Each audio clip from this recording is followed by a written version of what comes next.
아멘. 네, 우리 하나님 말씀은 에베소서 1장 7절에서 14절까지 보겠습니다. 에베소서 1장 7절에서 14절, 신약성경 310페이지입니다. 에베소서 1장 7절에서 14절까지 한 절씩 교독하도록 하겠습니다. 우리가 그리스도 안에서 그의 은혜의 풍성함을 따라 그의 피로 말미암아 구속 곧 죄사함을 받았으니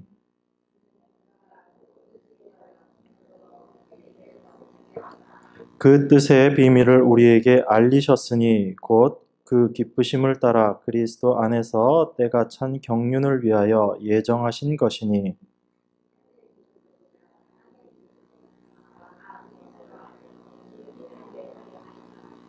모든 일을 그 마음의 원대로 역사하시는 자의 뜻을 따라 우리가 예정을 입어 그 안에서 기업이 되었으니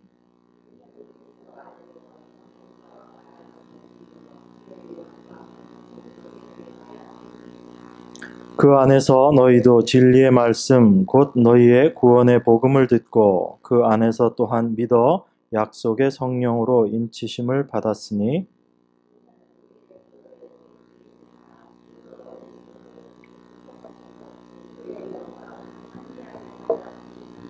아멘.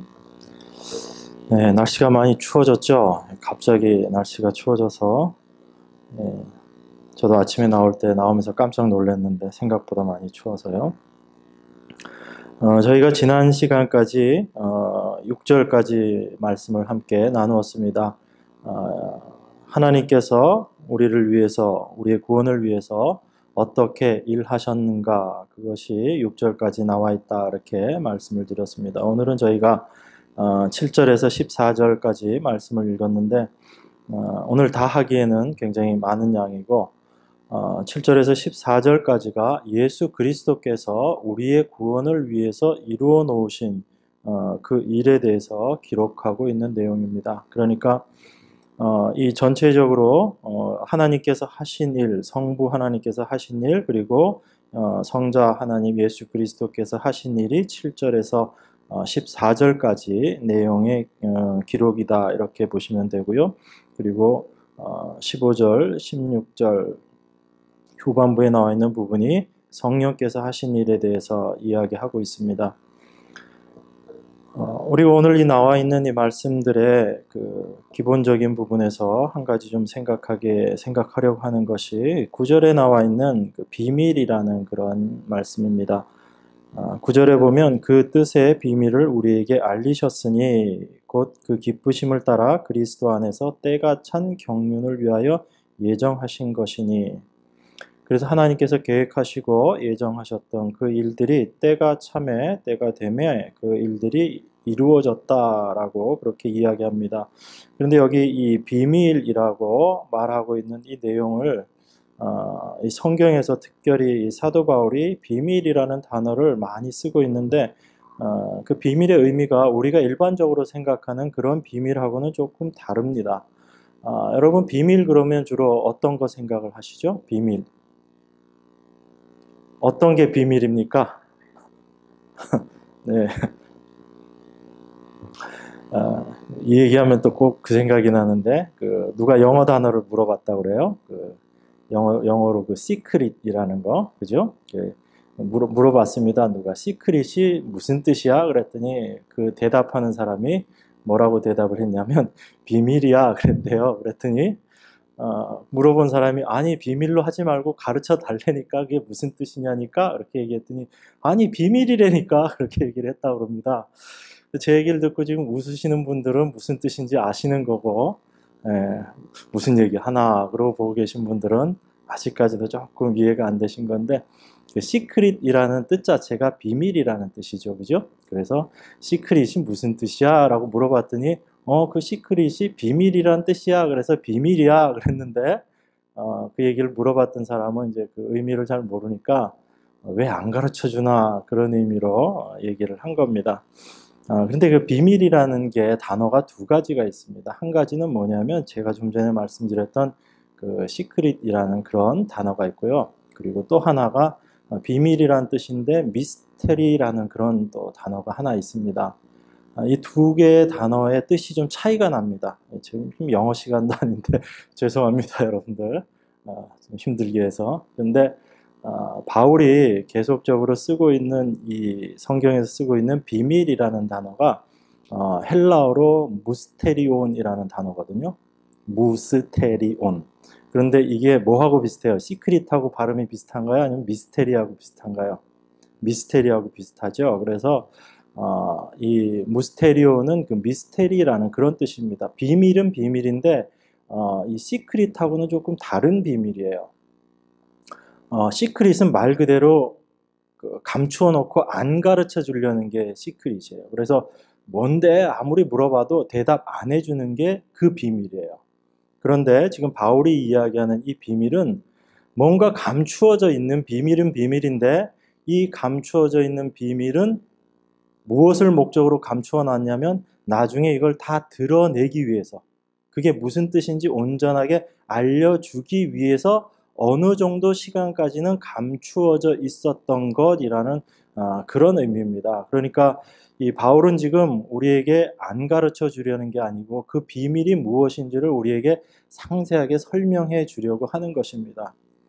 그런데 그 비밀이 어떤 사람들에게는 다 드러난 것이 되어서 아는 바가 되는데 어떤 사람들에게는 여전히 이것은 감추어진 비밀로 남아있게 됩니다. 이게 지금 바울이 전체 자기의 서신서들을 통해서 비밀이라는 단어를 쓸 때 늘 그런 의미로 사용을 합니다. 그래서 사도 바울이 쓴 서신서에 보면 이 비밀이라는 단어가 굉장히 많이 나오는데 그 모든 비밀이라는 단어의 헬라어가 그 무스테리온이라는 그 단어 한 가지만 사용하고 있어요. 그래서 바울이 이야기하고 싶은 것은 하나님을 믿지 않는 자들에겐 감추어진 것들이지만 믿는 사람들에게는 온전히 드러나 있는 것, 그런 의미에서의 비밀입니다. 그 비밀을 하나님께서 계시로 바울에게 말씀하시고 그것을 바울이 우리들에게 다시 이 성경을 통해서 전해주고 있는 것입니다. 우리는 이 7절부터 14절까지 예수 그리스도께서 우리를 위해서 하신 일들에 대해서 쭉 이야기하고 있는 것들을 볼 수 있습니다. 그런데 실제로 예수님께서 이 땅에 오셔서 했던 그 사역들을 우리가 좀 생각을 해보고 나서 그 내용들의 의미가 무엇인가를 구체적으로 이렇게 추상적인 단어로 표현되어 있지만 나와 있는 이 단어들을 우리가 하나씩 말씀들을 하나씩 좀 보려고 합니다. 여러분들 그 미술관 같은 데 가보시면, 전시회 같은 데 이렇게 가보시면 뭐 특별히 한 사람의 개인전을 하는 경우가 아니고 여러 사람의 작품들을 이렇게 모아놓고 전시회를 하는 경우, 이런 것들 우리가 볼 수 있습니다. 뭐 외국의 유명한 화가들 작품전 전시회를 한다 그러면 어느 관에 들어가면 뭐 피카소의 작품들을 쭉 전시해 놓고 또 어느 관에 가면 또 렘브란트나 뭐 다른 사람들의 작품들을 쭉 전시해 놓습니다. 그러면 우리가 일반적으로 이렇게 보면 거기 들어가서 미술관을 이렇게 보면서 작품을 하나하나 보면서 이거는 피카소의 작품이네 그러고 이제 넘어가고 또 다음 관으로 가서 여기는 또 다른 사람의 작품이네 이렇게 볼 수가 있습니다. 그렇게 해서 누구의 작품 이렇게 보는 그렇게 보면서 우리가 미술관에 가서 전시를 하는 것 관람할 수도 있지만, 또 하나의 방법이 그 피카소의 작품 하나하나를 우리가 아주 세밀하게 들여다보면서 저 작품은 어떤 걸 이야기하고 있고 저거는 어떤 식으로 그려졌고 하는 것들을 더 깊이 이렇게 보면서 그걸 관람하는 그런 경우가 있습니다.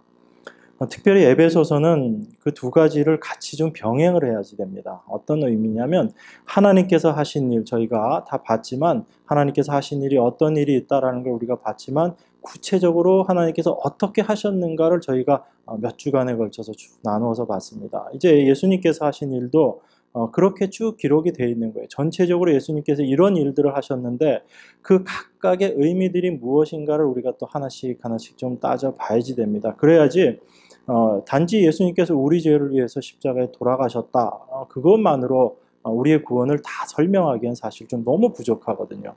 그래서 예수님께서 하신 그 일이 얼마나 대단한 일이고 굉장한 일이고, 이 성경의 표현대로 그 은혜의 풍성하심으로 우리에게 주어진 그 구원이 얼마나 크고 놀라운 것인가를 사실 우리가 온전히 알아야지 됩니다. 그 하나님께서 우리에게 해놓으신 일을 우리가 올바로 알 때 하나님에 대해서 우리가 바라보는 시각이 바뀌어질 수가 있습니다. 그리고 제가 늘 말씀드리지만 이 성경을 통해서 우리는 우리 자신의 모습을 통해서 하나님께서 어떤 일을 하셨는가를 우리가 보는 거예요.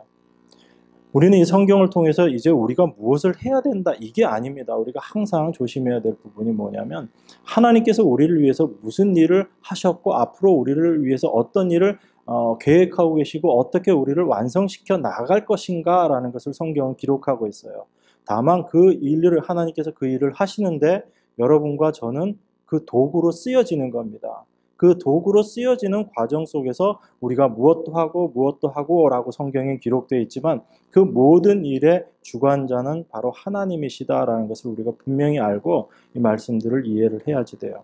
그래서 오늘은 제가 이 에베소서에 나와 있는 이 말씀에 예수님께서 우리에게 이루어 놓으신 그 일들의 의미들을 좀 복음서에 가서 그 예수님께서 직접 하셨던 일들을 우리가 좀 생각하면서 실제 예수님께서 이 땅에서 하셨던 그 일들의 의미가 무엇인지를 좀 생각해 보려고 합니다. 그래서 오늘은 좀 그 요한복음에 나와 있는 예수님의 그 기적들을 중심으로 저희들이 좀 생각을 해 보려고 해요.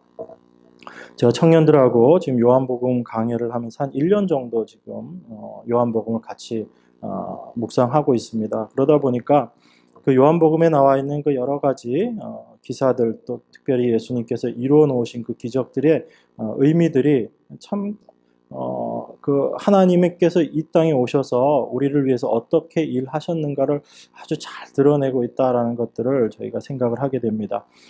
제가 먼저 여러분께 질문 한번 해보겠습니다. 우리 청년들은 잘 알 텐데 예수님께서 요한복음에 보면 이적을 많이 행하셨지만 예수님께서 특별히 요한복음에 나와 있는 그 이적이 몇 가지 되는지 혹시 아세요? 요한이 기록해 놓은 이적, 요한복음에 나와 있는 이적이 가지수가 몇 가지?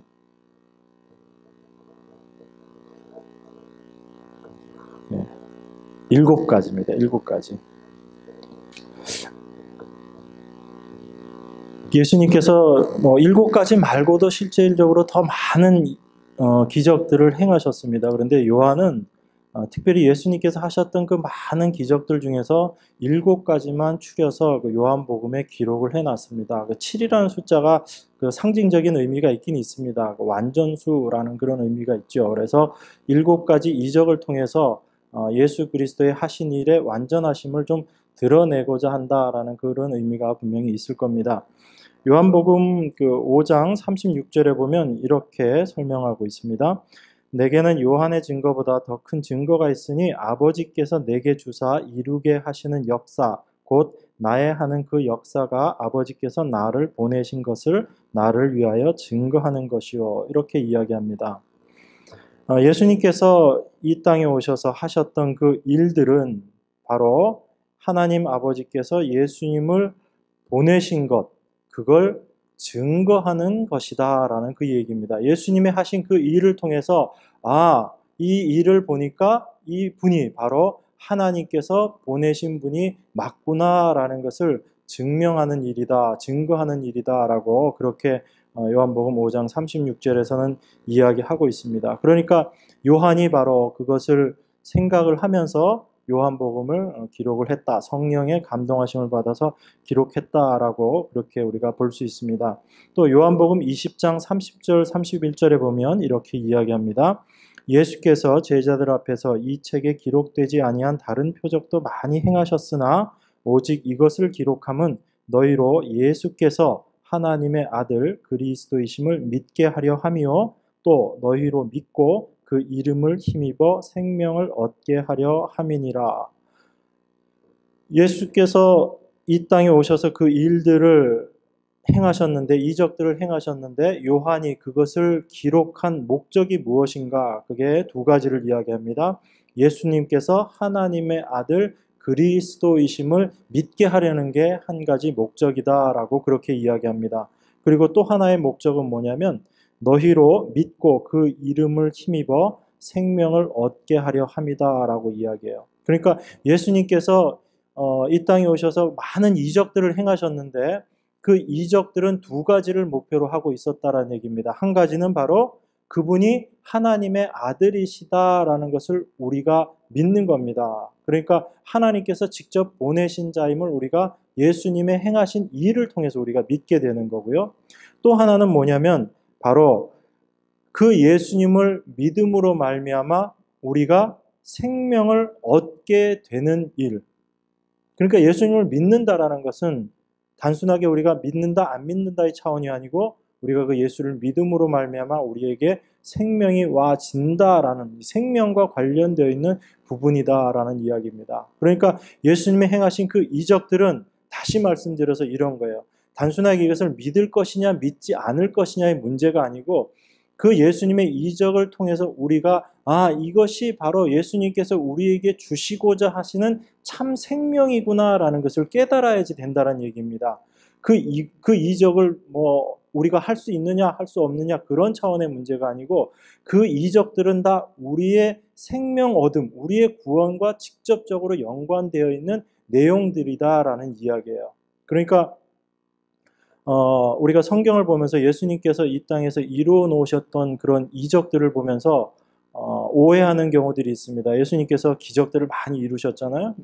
병자들도 고치시고 여러 가지 이적들을 행하셨는데 그런 이적들을 보면서 예수님께서 그러한 일들을 하셨기 때문에 지금 이 시대에도 그런 일들을 하는 것이 당연하다라고 이야기하면서 그런 어떤 신비적인 것들을 쫓아다니면서 신앙생활을 하는 사람들이 있습니다. 그런데 오늘 이 요한의 말을 통해서 우리가 확인하는 것은 바로 그것을 통해서 예수 그리스도가 하나님의 아들이심을 믿게 하시고 그 사건들을 통해서 우리에게 생명을 주시기 위함의 목적이었다는 거죠.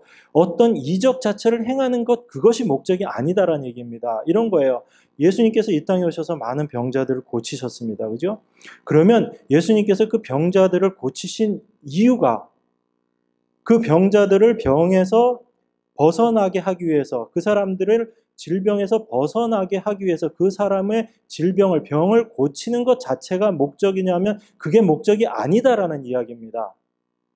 이걸 정확하게 여러분들이 아셔야 돼요. 그렇지 않으면 많이 혼란스러워집니다. 예수님의 그 신유의 역사들을 보면서 그럼 지금 이 시대에도 우리가 병자들을 고치고 하는 일들을 예수님의 이름으로 해야지라고 생각하는 것은 사실은 성경을 올바로 보고 있지 못한 거예요.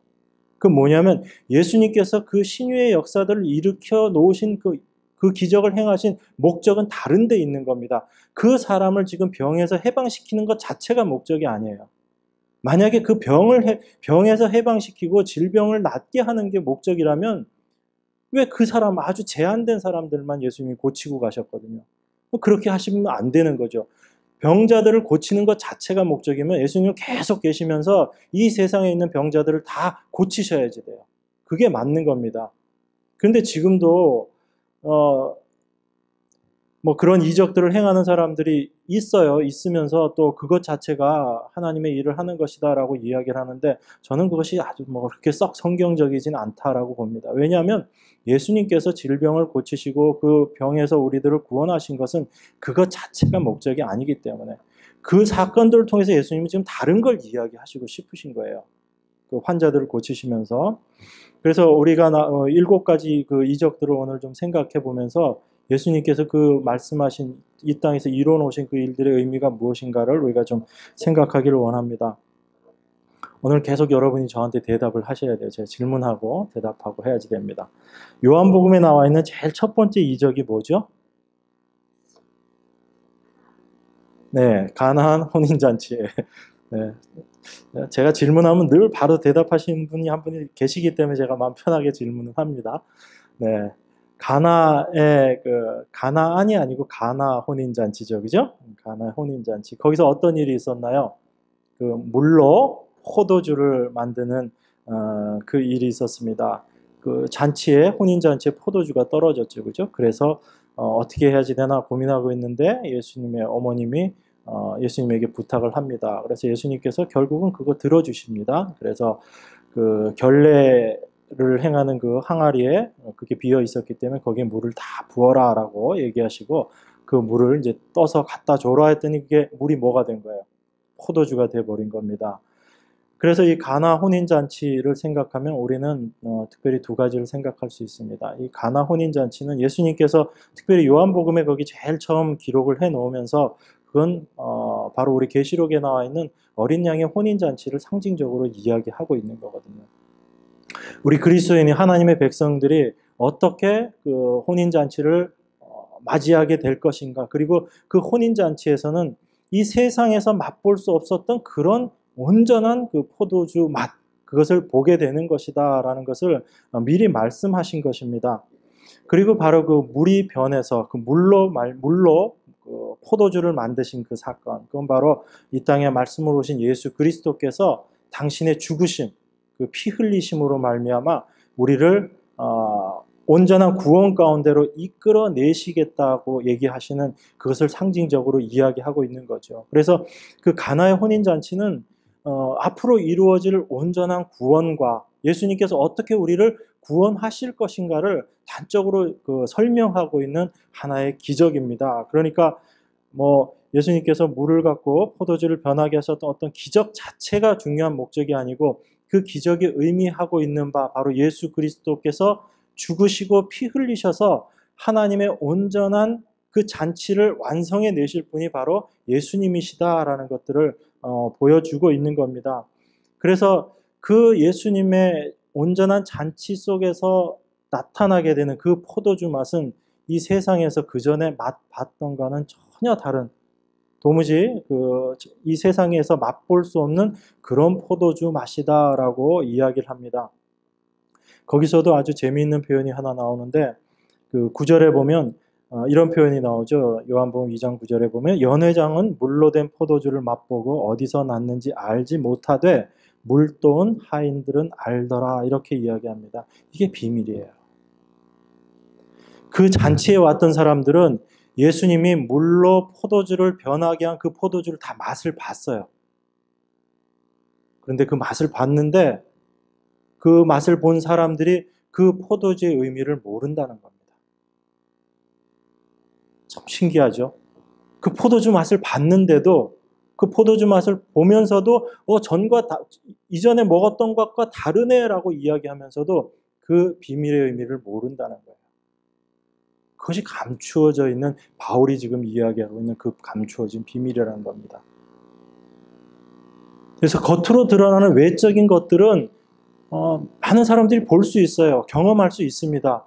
그렇지만 그 안에 참된 그 진리의 의미들은 실제 그 내용을 깊이 있게 봤던 누구만 아는 거예요? 하인들만 아는 겁니다. 물돈 하인들은. 그 하인들은 알아요. 거기에 어떻게 그 포도주가 어떻게 생겨났는지 그 하인들은 아는 겁니다. 그런데 그 많은 주위에 그 잔치에 왔던 그 많은 사람들은 그 포도주 맛은 봤지만 그 포도주가 어떻게 만들어진 것인지에 대해서는 모르는 거예요. 연회장조차도 그걸 모르는 겁니다. 지금도 이 세상에는 교회 안에서 많은 이적들이 드러난다고 얘기를 하고 또 많은 것들을 경험한다고 합니다. 그렇지만 그 경험들 속에서 그 경험의 온전한 의미를 올바로 깨닫지 못하면, 하나님의 말씀을 올바로 알지 못하면 그냥 그 사람들은 좋다, 맛있다, 신기하다 이걸로 끝나는 거예요. 그 진리가 내 안에서 절대로 실제가 되지 못하는 겁니다. 그것이 진정한 의미가 무엇인지 깨닫지 못하는 거예요. 그래서 요한은 첫 번째 이적으로 바로 그것을 기록해 놓은 겁니다. 그러면 두 번째 이적이 뭐죠? 바로 이어져서 나오지만 두 번째 이적이 왕의 신하의 아들 고친 사건입니다. 그 병을 고친 사건. 그래서 그 백부장에게 예수님 제 신하가 지금 아들이 지금 병이 나서 죽게 됐습니다라고 얘기했을 때 예수님께서 가시려고 하니까 오지 않으셔도 되고 그냥 말씀만 하셔도 됩니다. 그렇게 이야기합니다. 그래서 그 아들의 병을 고쳐주는 그 내용이 나와 있어요.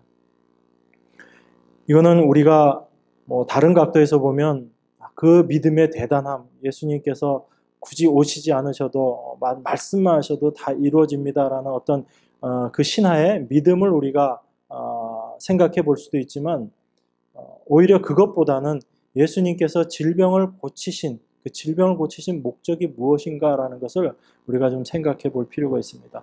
왜 질병이라는 게 왜 생겼죠, 여러분? 질병이 왜 생겼죠? 질병이 드러내고 있는 게 뭐냐면요. 질병이 드러내고 있는 것이 죽음이라는 걸 드러내고 있습니다. 여러분, 죽음이라는 게 눈에 보이나요? 안 보이나요? 안 보이죠. 죽음은 안 보입니다. 그래서 우리는 죽음이 없다라고 생각해요. 죽음이 있지라고 생각은 하지만 실질적으로 우리의 삶 속에서는 죽음을 의식하지 못하고 살아가고 있어요. 죽음을 의식하지 않는다고요. 왜 그렇죠? 보이지 않기 때문에 그래요. 근데 여러분들이 죽음이라는 걸 생각하게 될 때가 언제 그걸 생각하게 돼요? 네. 장례식 갔을 때 제일 죽음에 대해서 생각하죠. 그리고 아주 심한 병에 들어서 정말 힘들게 계신 그런 분들 보면 죽음이라는 걸 여러분들이 생각하게 됩니다. 그때가 되어서야 우리는 죽음이라는 걸 생각하거든요. 바로 이 병이라는 것이 그 죽음을 상징적으로 드러내고 있는 거예요. 그 병이라는 것이 있으면 이 병 때문에 우리가 죽을 수도 있겠구나. 이 병이 왜 생겼는가? 바로 우리의 죄 때문에 하나님께서 우리가 인간이 죄를 지었을 때 그 죄로 말미암아 영원히 죽으리라 하신 그 말씀이 우리 눈에는 보이지 않지만 우리 삶의 모습 속에서 문득문득 나타나게 되는 게 그 질병이라는 모습으로 드러나게 되는 겁니다. 그래서 이미 뿌리가 잘려져 버린 그 나무의 모습인 거죠. 뿌리가 든든하게 땅에 뿌리를 받고 있으면, 나무가 뿌리를 땅에 든든히 받고 있으면 그 가지나 잎이 계속 푸르게 되지만 그 뿌리가 땅에서 끊어져 버리게 되면 이제 나뭇잎도 마르게 되고 가지도 마르게 되고 점점 그 죽음의 색깔들을 드러내게 되죠. 그거 똑같은 겁니다. 그 질병이라는 건 그거예요. 그러니까 예수님께서 어떤 병자의 병을 고쳐주셨다라는 것은 그걸 이야기하시는 겁니다. 단순히 그 사람을 고쳐준 거에 목적이 있는 것이 아니고 그 고쳐줌을 통해서 우리는 죄 때문에 영원히 죽을 수밖에 없는 존재인데 그 죽음에서 구원할 수 있는 분이 바로 예수님 당신이시다, 그걸 말씀하고 있는 거예요. 그래서 예수님께서 모든 환자들, 모든 사람들을 다 고쳐주지 않으신 겁니다. 일부만 고쳐주신 거예요. 그 사람들을 고쳐주면서 당신이 어떤 분이신지를 지금 말씀하고 계시는 겁니다. 그래서 그 죽음 앞에서 도저히 불가능한 모습으로 그냥 죽어질 수밖에 없는, 그 죄의 결과로 말미암아 죽음을 맞이할 수밖에 없는 우리 인간들에게 우리의 불가능성을 병을 통해서 드러나게 하시고, 그리고 그것을 예수님께서 고쳐주심으로 말미암아 예수님께서 바로 우리를 죄에서 구원하실 수 있는 분이시다라는 것을 말씀하고 있는 겁니다.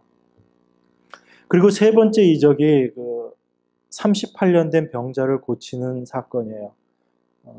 요거는 제가 한번 질문하겠습니다. 그 병자가 있었던 못 이름이 뭐죠?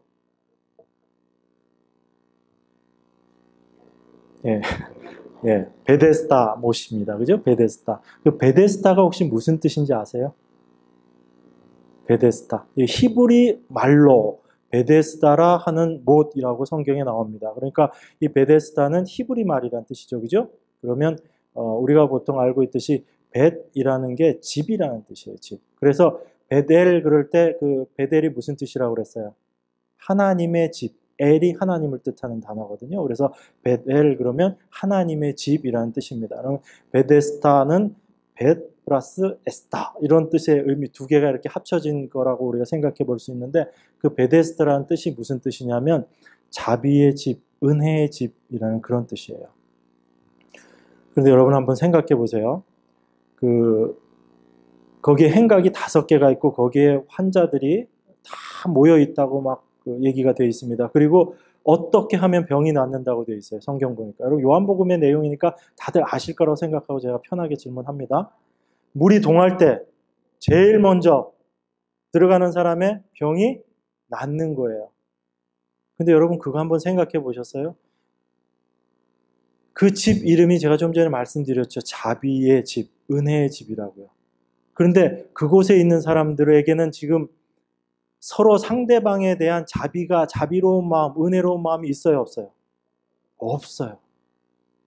그 집에 모여 있는 사람들은 그 은혜의 집, 자비의 집에 다 모여 있는데 이 사람들은 지금 옆 사람에게, 내 옆에 있는 사람에게 자비란 마음이 도무지 없습니다. 무엇만 있어요?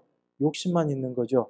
그 물이 동할 때 밀쳐서라도 어떻게 해서라도 내가 먼저 거기 들어가서 내 병이 나아야지라고 생각하는 곳이에요. 그러니까 이름은 은혜의 집, 자비의 집인데 실제로 그 안에서는 은혜도 없고 자비도 없는 거예요. 그게 우리들의 모습이라는 겁니다. 도무지 거기까지 들어갈 38년 동안 거기에 누워 있었으면 뭐 평생을 거기 있었던 거 아닙니까? 그런데 누구 한 사람 그 사람을 도와주는 사람이 없었다는 얘기죠. 38년 동안. 그 사람은 거기서 자비를 구하고 은혜를 구하고 있었는데 그 자비와 은혜를 도무지 맛보지 못하고 38년을 거기서 있었던 거예요. 그곳에 예수님께서 오신 겁니다.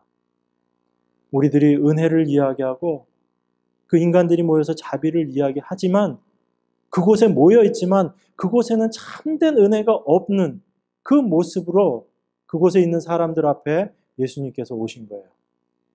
그리고 그 38년 된 병자를 예수님께서 고쳐주시는 겁니다. 그것이 하나님의 은혜라는 것을 예수님께서 말씀하시는 거예요.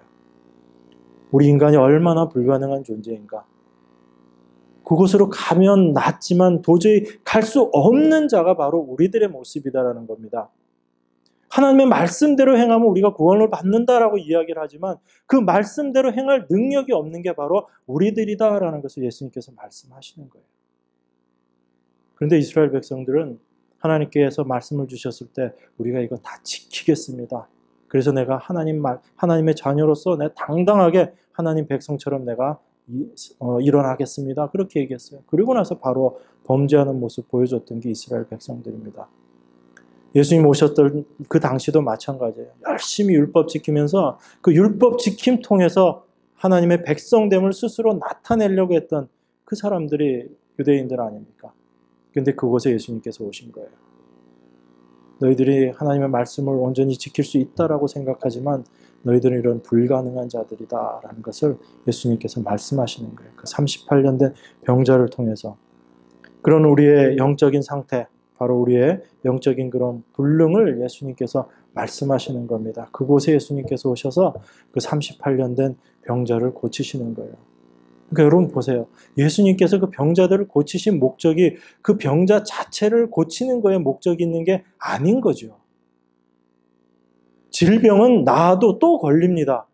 또 나아도 또 걸려요. 계속 나아도 결국은 어떻게 되죠? 죽어요. 결국은 죽습니다. 그게 우리 인간들의 본질이거든요. 겉으로 하는 질병이 낫느냐 낫지 않느냐 이건 중요하지 않아요. 사실. 오히려 내가 병들어서 예수 그리스도를 만나서 참 생명을 얻는 것이 더 귀중한 것이지 내가 건강한 모습으로 평생을 잘 살다가 예수 모르고 죽는 게 그게 가장 불행한 겁니다. 우리 그걸 알아야지 돼요. 그런데 교회 안에서도 그냥 병 고친다 그러면 그것 자체, 그걸 통해서 뭔가 구원을 얻게 되는 것처럼 내가 병 나았기 때문에 내가 구원받았다 이렇게 간증하시는 분들 참 많아요. 보면. 그러면서 더 지나가 보면 오히려 그 안에는 전혀 어떤 생명의 역사들이 없는 것들을 또 많이 경험하잖아요. 물론 하나님이 그 은혜로 우리를 질병에서 고쳐주실 수 있어요. 이건 하나님의 사랑의 하나님이시기 때문에 필요하시면 고쳐주실 수 있습니다. 하나님이 하실 수 있는 것과 하나님이 그렇게 하셔야 된다는 건 다 전혀 다른 거예요. 여러분들이 병에 걸리셨을 때 아주 굉장히 큰 병에 걸리셨을 때 하나님께서 그 병에서 여러분들을 구원하실 수 있어요. 그 병에서 치료하실 수 있습니다. 그 병을 고치실 수 있어요. 하나님 그 은혜 주실 수 있습니다. 그렇지만 하나님은 여러분의 병을 고치시는 것 자체가 목적이 아니시라고요. 그게 바뀌어지면 안 됩니다. 하나님은 우리의 병을 고치실 수 있는 분이시지만 그 병 고침 자체의 목적이 있는 게 아니라는 얘기예요. 그래서 예수님의 이 하신 일들을 통해서 예수님께서 실제 말씀하시고자 하시는 것이 무엇인가 그걸 우리가 정확하게 아는 게 더 중요합니다. 네 번째 이적이 오병이어의 이적이에요. 오병이어. 보리떡 5개, 물고기 2마리. 거기에 모인 그 사람들이 남자만 해서 한 5천 명 정도 그렇게 얘기하니까 일반적인 셈법으로 계산하면 약 2만 명에서 3만 명 정도가 모여 있는 거다라고 생각하시면 됩니다. 보통 어른 한 사람의 가족 기준으로 하면 4명에서 6명 정도 가족을 생각하기 때문에 남자 기준으로 했을 때는 5천 명, 그러면 거기 모인 사람들은 한 2만 명에서 3만 명 정도 된다 이렇게 생각하면 돼요. 그래서 빌립이 이렇게 쭉 계산해 봤더니 어느 정도 돼야지 이 사람들을 다 먹일 수 있다고 그래요. 한 200데나리온 얘기하죠. 그죠? 한 데나리온이 노동자 하루 일당이기 때문에 거의 1년치 1년 일해야지 버는 돈 정도의 금액입니다. 그래서 그 정도 금액이 있어야지 이 사람들 겨우 먹일 것 같다라고 빌립이 이야기해요. 그때 어떤 한 소년이 등장합니다. 뭐 나이가 얼마나 됐는지 모르겠지만 이 소년이 나타나서 뭘 전해줘요? 보리떡 5개, 물고기 2마리 이걸 줍니다. 그걸 줄 때 예수님께서 그 오병이어를 가지고 축사하시고 제자들에게 나눠줘요. 이제 다 저기 있는 사람들에게 다 나눠줘라라고 예수님 말씀하십니다. 그래서 제자들이 그걸 다 띄어서 나눠주는데 신기한 일이 벌어지는 거예요. 줘도 어떻게 됩니까? 계속 있는 거예요. 그리고 다 배불리 먹고 다 남은 거 거두었더니 얼마나 됐다고 그랬죠? 12광주리가 남았다라고 이야기합니다. 거기에도 큰 의미가 있어요. 근데 오늘 옆으로 빠지면 시간이 너무 많이 지나가기 때문에 왜 하필 오병이어일까요? 여러분 이 오병이어도 우리가 잘못 이해하면 이렇게 이해할 수 있습니다. 하나님의 헌신을 하나님 앞에 헌신을 이야기하는 말씀으로 이 말씀을 참 많이 인용해요. 그래서 이 어린아이가 예수님 앞에 이 자기의 점심이죠, 그죠? 점심. 여기서 물고기 2마리라고 나와 있는 이 물고기 2마리는요, 여러분들이 생각하는 그런 물고기 아닙니다. 여기 나와 있는 이 물고기라는 이 뜻은요, 우리가 생각하는 커다란 생선 2마리가 아니에요. 그냥 밥 먹을 때 반찬으로 쓰는 그 생선 2토막 정도를 이야기하는 거예요. 안 그러면 아주 작은 물고기, 염장한 작은 물고기. 그러니까 떡을 먹을 때 반찬처럼 먹을 수 있는 그 물고기를 이야기하는 겁니다. 그러니까 이만한 생선 2마리를 갖고 오고 이따만한 보리떡 5개를 갖고 왔다 그 개념이 아니에요. 이 아이가 점심으로 갖고 온 거예요. 그러니까 어린애 점심이면 오죽하겠어요.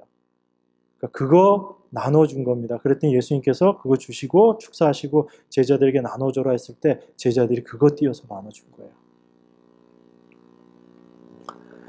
그러니까 이거는 그 어린아이가 이렇게 헌신했더니 예수님께서 그 많은 사람들을 먹이는 이적을 행할 수 있었기 때문에 여러분들도 이렇게 헌신해야 됩니다. 그걸 사실은 말씀하고 있는 게 아닙니다. 지금 여기서 이야기하고 있는 건 뭐냐면 2만 명, 3만 명이라는 그 사람과 그 군중들과 또 뭐예요? 거기에 비해서 오병이어, 보리떡 5개 그리고 반찬으로 쓰이는 고기 2토막 이거예요. 그러면 이 보리떡 5개, 고기 2토막이 2만 명, 3만 명을 먹여 살릴 수 있어요, 없어요? 없는 거예요. 이거는 우리가 내어놓을 수 있는 거로는 도무지 불가능한 거다라는 걸 얘기하는 겁니다. 우리 인간이 하나님 앞에 내어놓을 수 있는 거는 도무지 불가능 자체라는 거예요. 우리가 어떤 노력을 기울여도 그것은 우리의 것으로 우리가 내놓을 수 있는 것은 하나님 앞에 우리가 내놓을 수 있는 것은 그 2만 명, 3만 명 되는 사람들 앞에 겨우 보리떡 5개, 물고기 2마리 정도밖에 안 된다라는 거예요. 결국 무슨 얘기예요? 이건 보리떡 5개, 물고기 2마리는 바로 우리 인간들의 불가능성을 이야기하는 겁니다. 도저히 우리를 구원할 수 없는 우리의 힘과 우리의 능력으로 우리를 구원할 수 없는 것을 상징하는 게 이 오병이어예요.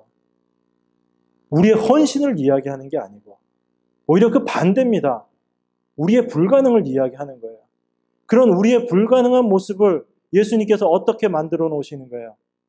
예수님께서 함께 하시니까 그게 차고 넘치는 모습으로 나타나는 거예요. 그 많은 사람들을 배불리 먹이고도 12광주리가 가득하게 남는 겁니다. 이 12는요, 교회를 상징하는 숫자예요.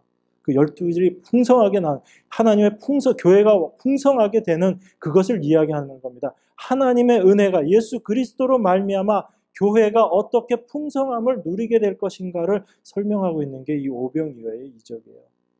예수님의 십자가를 이야기하는 겁니다. 인간의 헌신을 이야기하는 게 아니고요. 예수님은 오병이어 없어도 그 모든 사람들을 먹일 수 있으신 분이에요. 그분이 하나님이십니다. 그런데 굳이 그 오병이어를 등장하게끔 하신 이유가 우리 인간의 불가능한 모습들을 나타내시기 위해서, 그걸 말씀하시기 위한 겁니다. 다섯 번째 이적이 뭐죠? 오병이어에 이어서 바로 나오는 이적입니다. 물 위를 걸으시는 그 내용이죠. 그래서 제자들에게 먼저 건너가라 라고 이야기하시고, 밤이 됐는데 제자들이 건너가려고 하는데 이 바람이 역풍이 부는 거죠. 해안가 쪽으로 이제 나가야지 되는데 그쪽에서 바람이 계속 불어오니까 강 이쪽 편에서, 호수 이쪽 편에서 이쪽 반대편 쪽으로 가는데 바람이 불어오니까 이제 힘들어서 가고 있지를 못하는 그런 상황입니다. 그 상황 속에서 예수님께서 나타나신 거예요. 물 위를 걸어서 나타나셔서 얼마나 놀랐을까요? 그 제자들이. 밤인데, 그죠?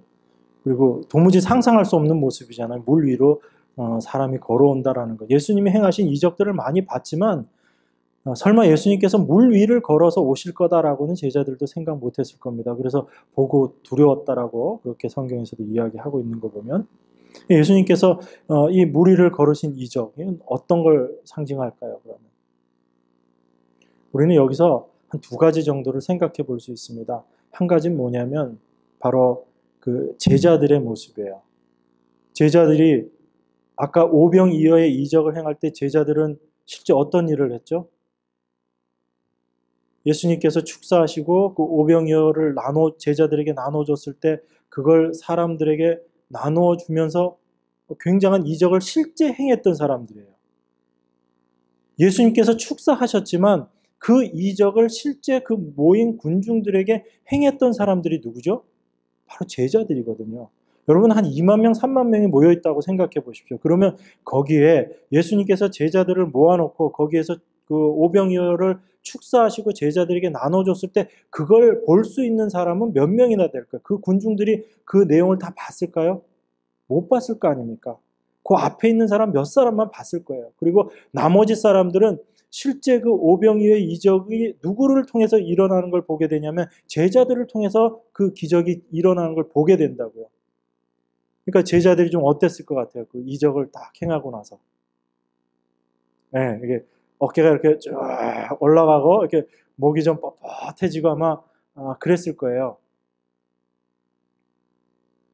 어찌 보면 굉장히 좀 교만해졌을 수도 있을 것 같아요.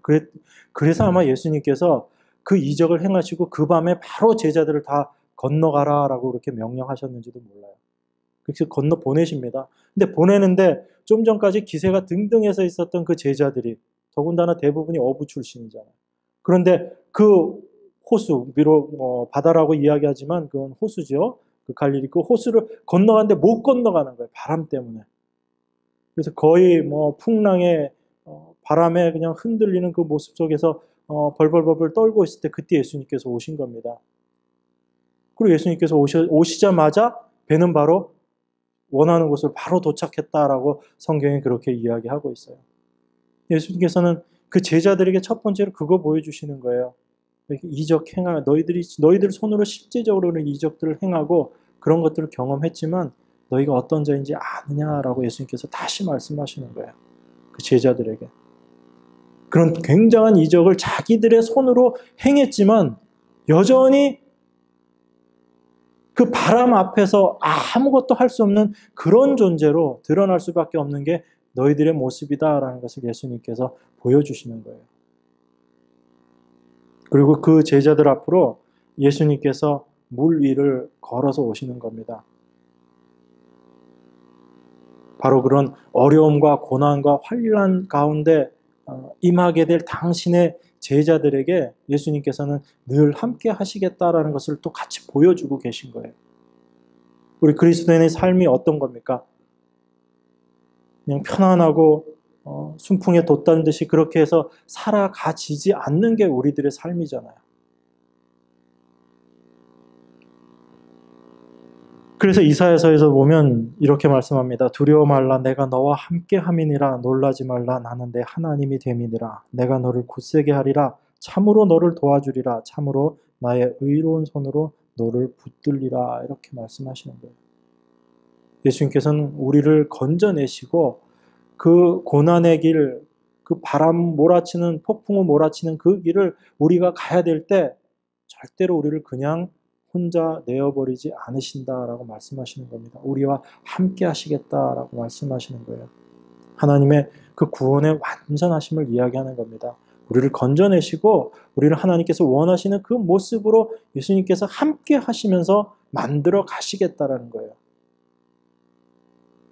그 고난들이 결코 우리에게 단순한 고난으로 끝나는 것이 아니고 그 고난을 통해서 하나님의 임재하심을 우리가 경험할 수 있는 그런 귀한 것들을 하나님께서 함께 해주시겠다. 그렇게 이야기하고 있는 겁니다. 여섯 번째 기적이 뭐죠? 이제 2개 남았습니다. 2개. 여섯 번째 기적이 뭐죠? 소경 눈뜨게 하는 기적이죠. 요한복음 9장에 보면 이 소경된 자 나옵니다. 그래서 물어보죠. 왜 그 소경됐습니까? 라고 제자들이 물어볼 때 예수님께서 뭐라고 말씀하세요? 네, 하나님의 영광 나타내시기 위함이다.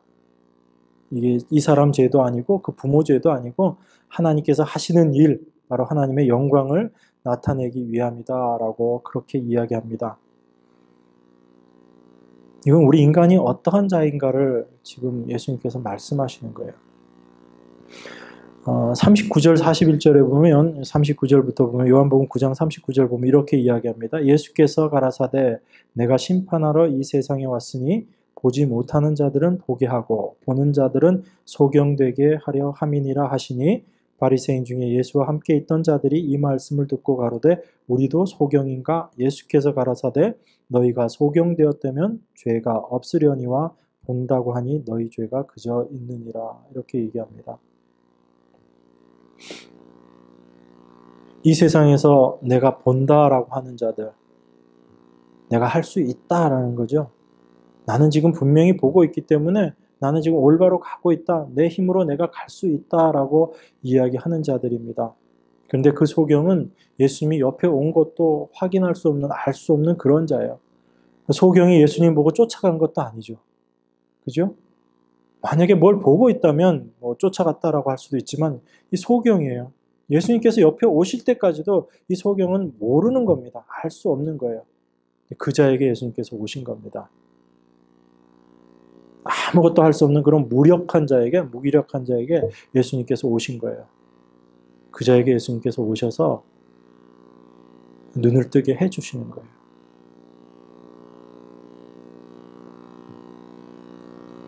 그리고 하시는 말씀이 보지 못하는 자들은 보게 하고 보는 자들은 소경되게 함이다. 이렇게 예수님께서 말씀하신 겁니다. 이 세상에서 스스로 본다라고 하는 자들이 소경이고 그 자들이 진짜 소경이다라는 얘기죠. 그렇지만 이 세상 가운데 나는 아무것도 할 수 없는 그런 존재입니다 라고 스스로 소경이라고 고백하는 그런 자들에게 예수님은 그들이 참으로 눈뜬 자다라고 말씀하시는 거예요. 그 자들에게 예수님께서 가시겠다라고 말씀하시는 겁니다. 하나님의 구원이 어떻게 이루어지는가를 우리에게 지금 말씀하고 계신 거예요. 우리의 힘으로 예수님을 찾아갈 수 없다라는 겁니다. 여러분이 무엇가 있어서 예수님께 찾아가고 여러분들이 무엇을 해서 예수님의 은혜를 받고 전혀 그런 것이 아니다라는 얘기예요. 우리의 눈뜸, 우리의 구원, 우리가 예수 그리스도를 바라볼 수 있게 되는 것, 우리가 하나님을 올바로 볼 수 있게 되는 것은 우리의 무언가를 통해서 보는 것이 아니고 그 하나님께서 우리에게 오셔서 그 눈을 뜨게 해주시고 그로 말미암아 우리가 하나님을 보게 되는 거예요. 그것이 우리들의 모습이라는 겁니다. 우리들 각자도 다 그렇죠. 내가 아무리 애쓰고 악쓰고 해도 안 되잖아요. 그걸로 되는 게 아니잖아요. 물론 하나님께서 우리에게 갈망하는 마음 주시는 거죠. 그런데 그 갈망하는 마음, 그거 우리가 열심히 뭐 한다고 해가지고 그게 되는 게 아니고 하나님께서 우리 안에 믿음으로 들어오셔서 우리의 마음 문을 열어주셔서 소경된 우리의 마음이 뜨여지게 될 때 이 말씀을 통해서 하나님을 발견하게 되는 거죠. 하나님을 보게 되는 겁니다. 지금 그거 말씀하고 계신 거죠. 이 세상의 모든 사람들이 자기의 애씀과 노력으로 나의 구원을 이루어낼 수 있다라고 이 세상이 그렇게 외치고 있을 때 그것으로 너희들 절대로 구원함을 얻을 수 없다라고 말씀하시는 것이 바로 예수님입니다. 그래서 나는 아무것도 할 수 없습니다 라는 그 고백을 하는 이 소경과 같은 그 모습을 하고 있는 자들에게 예수님께서 오시는 거예요. 어찌 보면 예수님께서는 당신이 택하신 백성들을 이 세상에서는 소경을 만들어 놓으시는 거죠. 그곳을 하나님께서 찾아오시는 겁니다. 그래서 이 소경 문제하고 그 죄를 같이 이야기를 하는 거예요. 소경된 게 죄가 아니다라는 겁니다. 무슨 얘기인지 아시겠어요? 제자들은 그렇게 물어봤죠. 저 사람이 소경된 게 누구의 죄 때문입니까? 그렇게 물어봤는데 예수님은 이렇게 말씀하시는 거예요. 소경된 건 오히려 죄가 없는 거다. 내가 소경 아니라고 이야기하는 저 사람들이 죄 있는 것이지. 그 얘기 하시는 겁니다. 죄가 무엇인지를 말씀하시는 거예요. 우리의 어떤 행함과 아무런 상관없다라는 얘기입니다. 하나님의 은혜가 어떻게 임하는가 그것을 말씀하고 있는 것이 바로 이 소경된 자를 고치시는 그 이적을 통해서 우리에게 말씀하시는 겁니다. 그리고 제일 마지막 7번째 이적이 뭐죠? 몇 주 전에도 말씀드린 것 같은데 나사로 살리는 사건. 이게 마지막 7번째 이적이에요.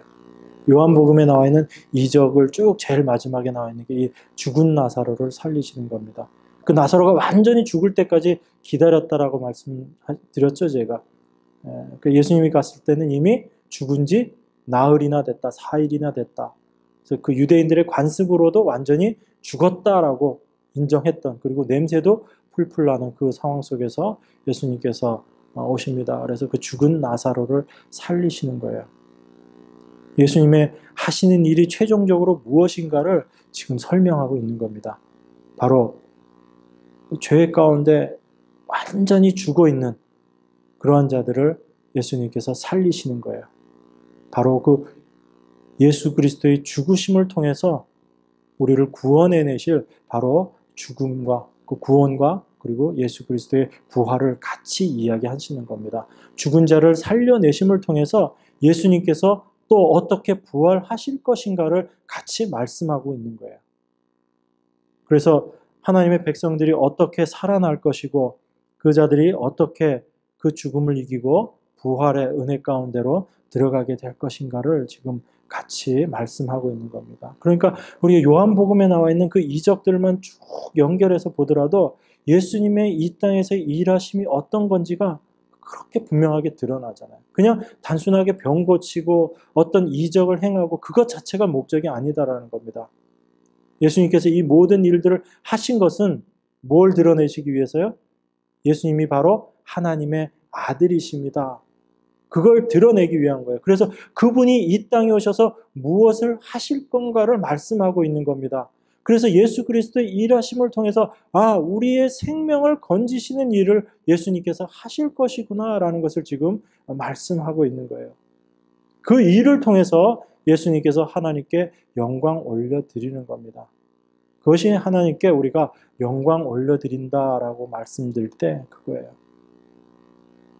그러니까 하나님께 영광 올려드리지는 우리 자신을 통해서 하나님께 우리가 영광 올려드린다라는 것은 우리는 철저하게 이런 불가능한 자, 그런 자의 모습으로 우리가 드러나게 될 때 내 안에서 예수 그리스도가 드러나심으로 말미암아 하나님의 하나님 되심이 드러나는 겁니다. 제가 말씀드렸죠. 하나님의 영광, 이 영광이라는 게 하나님의 영광이라는 게 어떤 뜻이라고요? 하나님의 하나님 되심이 드러나는 것. 이게 하나님의 영광이잖아요. 그러니까 내가 드러날 때는 하나님의 영광이 드러날 수가 없죠. 하지만 내가 철저하게 죽어질 때 그 하나님이 드러나시게 되고 하나님이 나타나시게 되고 하나님으로서의 그 일들을 행하시게 될 때 하나님의 하나님 되심이 드러나시는 겁니다. 그래서 그 예수님께서 무리를 거르시는 것도 사실은 하나님께서 이 세상 가운데 질서를 주셨잖아요. 어떤 원칙도 주시고 원리 원칙도 다 주시고, 그렇지만 그 질서를 하나님 스스로 그 질서를 뛰어넘는 분이심을 하나님께서 보여주시는 거잖아요. 그렇지만 그 풍랑이라는 그 상황 속에서 모든 사람들은 불가능한 자의 모습으로 드러나 버리는데, 그것을 뛰어넘는 하나님의 모습이 거기서 드러나는 겁니다. 그래서 하나님의 하나님 되심이 나타나게 되는 거죠. 그래서 하나님께서 영광을 드러내시는 겁니다. 에베소서는요, 이런 예수님의 삶을 통해서 예수님께서 우리에게 행하신 일들이 어떤 것인가를 오늘 7절에서 14절까지 설명해 놓은 겁니다.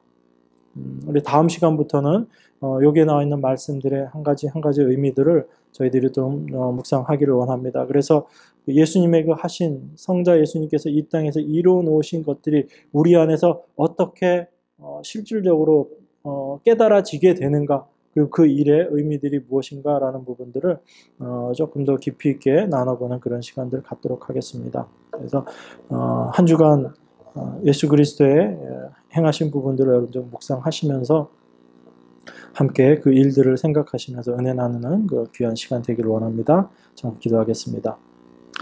하나님 아버지 감사합니다.